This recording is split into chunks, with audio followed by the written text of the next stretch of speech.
अहो, कसला विचार करताय? जरा आतमध्ये या ना. अहो जावा जावा, वहिनी बोलवायला. अहो जाताय अहो. आता वहिनींनी बोलायला म्हटल्यावर जायलाच पाहिजे. वय व गेला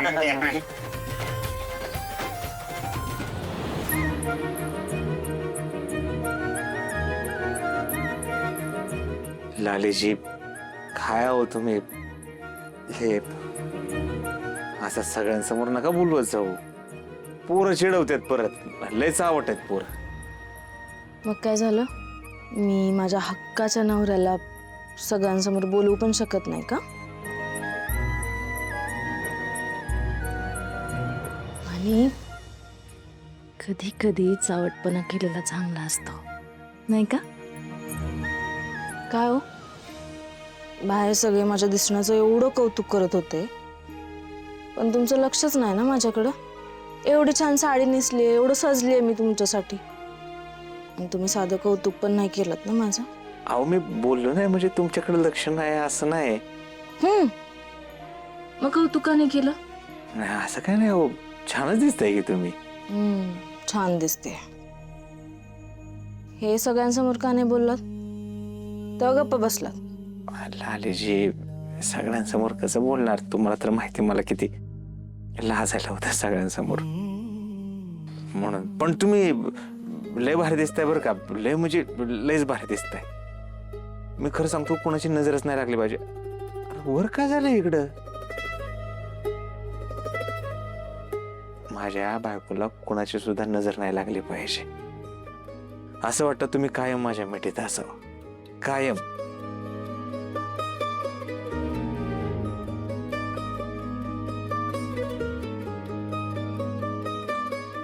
मग तुम्हाला असं नाही वाटत आपल्याला माझ्यासारखं छान गोड बाळ असावं?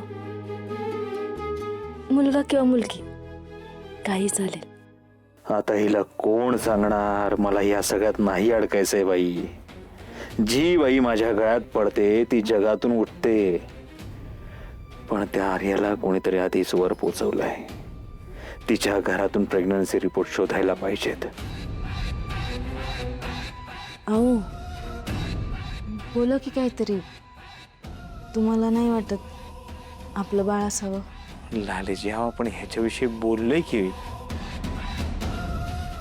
आता कुठं वर्ष तरी होऊ द्या लग्नाला, मग बघू, ह्याचा विचार करू. थांबा, प्रत्येक वेळी मी हा विषय काढला की तुम्ही टाळता. बसा इथं. लालेजी, अहो घरात कार्यक्रम आहेत, बाहेर माणसं आहेत. असू दे. वर्षभर का थांबायचं? असा कुठं नियम आहे का? अहो, नियम नसतो लालेजी, पण आपण बाळाविषयी याच्या आधी बोललो होतो की. बरं, बाळ जन्माला घालायचं म्हणजे त्याचं वाढवणं आलं, त्याचं शिक्षण आलं, त्यासाठी पैसा लागतो. आणि आपल्याकडे आहे का पैसा? तुमच्याकडे तरी आहे का पैसा? सांगा ना. नाही ना. अहो, बाळ वाढवायचं म्हणजे शिक्षण आलं, त्याचं भवितव्य आलं, सगळं आलंच की. सगळ्यासाठी पैसा लागतो ना. आपल्या घरात कोणाकडेच पैसा नाही. दर आठवड्याला कोणीतरी दारावर उभं आहेच उधारी द्या म्हणून. कुठून आणायचं एवढं पैसे?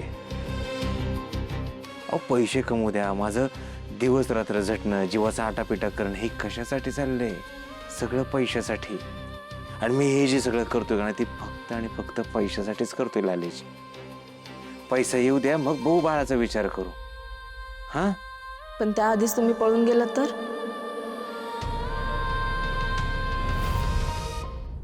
धरलाले समदेसने वांडे.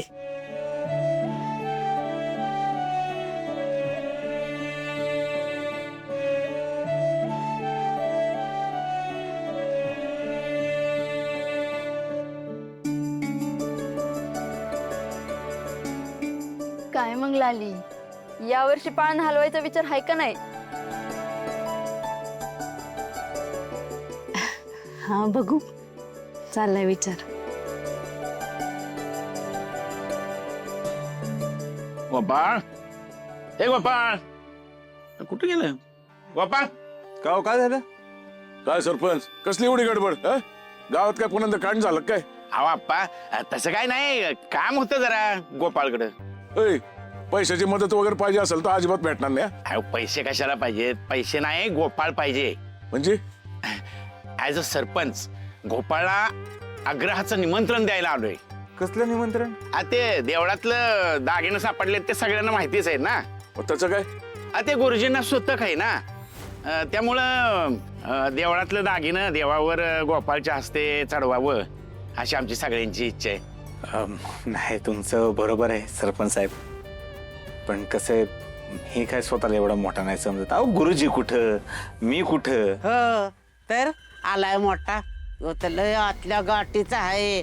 आणि तुम्ही ना त्याच्या नादाला लागू नका. तो राक्षसाच्या हातनं वय देवाला दागिनं चढवताय. अरे तुमच्या आकल्यावर ना राखेल ओतून पिटवून द्यावं.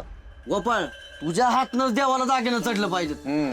वय वय देवाला दागिनं तूच घालणार. जित्यार नको कशाला उगाच हो, आता एवढे सगळे म्हणतात तर नका ना त्यांचं मन मोडू. आणि तसं पण देवाच्या अंगावर दागिनं चढवायला तुमच्यापेक्षा योग्य माणूस नाही या गावात. नाही, तुम्ही सगळे म्हणताय ते पटतंय मला. बरं ठीक आहे, तुमच्या सगळ्यांचा आग्रह विनंती त्याला मान देतो मी. येतो पूजेला, चला. आता कसं, आता आमची काळजी मिटली.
तुझी हिंमत कशी झाली माझ्या पोराला हात लावायची? आप्पा, तुम्ही मध्ये पडू नका.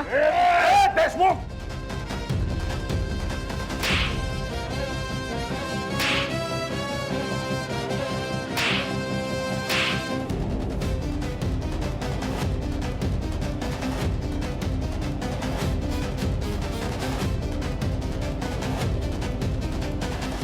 अहो जामकर साहेब, झालं तरी काय ते तरी सांगा.